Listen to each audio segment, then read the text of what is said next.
عينة رهيبة من الكارثة أو من الفساد اللي بتعيشها مصر في عصر العسكر المنحط. هي محافظة بورسعيد الباسلة وأهلها الكرام عايشين في بحر مستنقع من الفساد على إيد عادل الغضبان محافظ بورسعيد.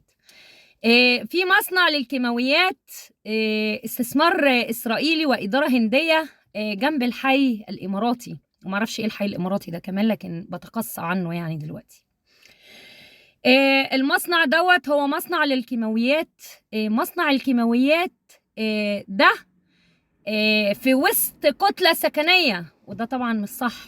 المهم، عادل الغضبان خد منهم 30 مليون جنيه على اساس ان هو يعمل تشجير الكلام دوت من 2018. ما زرعش ولا حتى شجرة واحدة.